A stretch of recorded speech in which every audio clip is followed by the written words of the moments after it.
This is an absolutely epic rant. This is a young woman.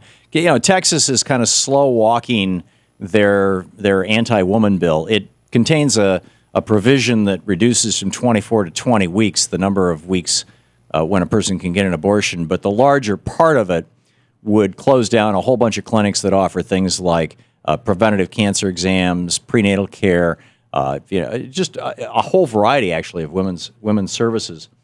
And this young woman say that again? Yeah, it's FCC friendly. Yeah, there's no swear words in this. And this young woman has, and people have signed up to testify, and this young woman is giving testimony, and this is just Daily Kos has it up. Wow, young woman has epic rant on Texas abortion hearings, gets hauled off by state troopers. As I said, this is not just about abortion. This is about women's health rights. And here's what she had to say. Chair and Committee, my name is Sarah Slayman. I'm a constituent of Senator Whitmire. I'm here to testify against SB 1 because I'm tired of Republican primary politics, misogyny, and greed dominating the state I was born, raised, and schooled in. And I had some really eloquent remarks written out, but you guys have just worn me down all day with all this terrible science and glad-handing. And to be frank, I get to move to New York next month, so I don't have to live in fear of you Texas legislators anymore and what you're going to do to my education system or my health care system, because I'm going to a state that doesn't kill its own inmates. That's how pro-life it is up there. I will thank you, though, first. It was destiny that you would discriminate against us and try to force your way inside the bodies of Texas women. Thank you for finally working against us women so publicly and not in the shadows like you're used to. Thank you for every single bad press conference with your bad information. Thank you for every hateful statement degrading women and girls to sex objects and broodmares and bald eagles and leather wallets like your eloquent pro-life supporters have done today. Thank you for being you, Texas legislature. You have radicalized hundreds of thousands of us. And no matter what you do for the next 22 days, women and their allies are coming for you. Let's start down the line. Senator Campbell, you're an ophthalmologist, so I won't be making you the expert on reproductive health. We can give you all the children with chlamydia and herpes in their eyes since we don't have sex ed in this state. And Senator Hagar... Now, at this point, and then she goes to the senator who's like chairing the committee. She's calling out the names of the people who are sitting in front of her. And at that point, the Texas police show up and lift her out of her chair, and you will hear her being hauled off as she's speaking. How dare you address one of the people who is interrogating? You're about as helpful. You are about as... Excuse me. This is my government, ma'am. I will judge you. I will judge you, ma'am. Is this counting against my time? Yes, it is. The senator talking against me? Yes, it is. Okay. Well, I will just go ahead and talk over her. And this is how big of a fraud I knew you were for being so proud of these proceedings all night. It's a low bar that you hold yourself to, that you simply allowed us to speak. And I will speak against an ophthalmologist who says, everyone on the internet can see what you're doing right now. This is a farce. She's being hauled out. The Texas legislators are a bunch of liars who hate women.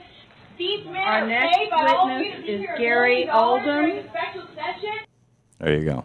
And she was hauled off. It's amazing. It's amazing. And it may well be true what she's saying, that women across America, I mean, it's like the women across America are being radicalized. The Republicans are saying in the states that were covered by the Voting Rights Act, the Voting Rights Act prevented them from immediately introducing gerrymandering and voter suppression laws. And literally the day after, actually, Texas did it the day after, within a week, 6 or 7 of these states have now introduced voter suppression laws, and gerrymandering. I mean, they're doing it. They're going to make it harder and harder and harder for people of color and poor people and young people and elderly people to vote, because those people are more likely to vote Democratic. But they haven't figured out, or perhaps they have. They haven't figured out yet a way to stop women from voting. And now, when I said perhaps they have, the thought occurred to me. My mom, who was a stay-at-home mom,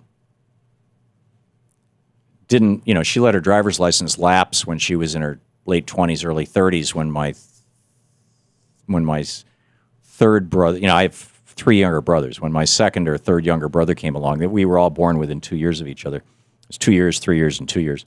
And, it just reached a point where she was like, we only have one car. And, Dad drives it to work. And, I don't need a car. I don't need a driver's license. And she never drove again. And she didn't have a driver's license. Although she did vote. In fact, she was one of those volunteers who sat at the table and registered and, checked the book and, for when people voted. But she would not be able to vote in Michigan under these new laws.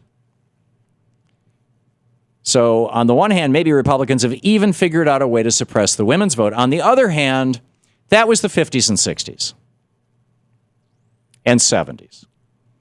And back then, before Reaganomics, before 32 years of Reaganomics had devastated the working class in America, a family with one person with a good full-time union job could raise a family, buy a new car every couple of years, pay off their house, have full health insurance, take a vacation for a week or two every year, put their kids through school. I mean, all of those things are true of my dad, who worked in a tool and die shop for 40 years. And so Mom didn't have to work. She didn't want to work. She didn't have to work. She did work, actually. She worked her butt off, raising 4 boys. It's arguably much harder work than what my dad did. But the point is that on the one hand, the Republicans would succeed in suppressing her vote today. But on the other hand, there's not that many stay-at-home moms anymore. Half of all kids come home to an empty house because 32 years of Republican policies have pretty much destroyed the idea of a single worker household. So we'll see.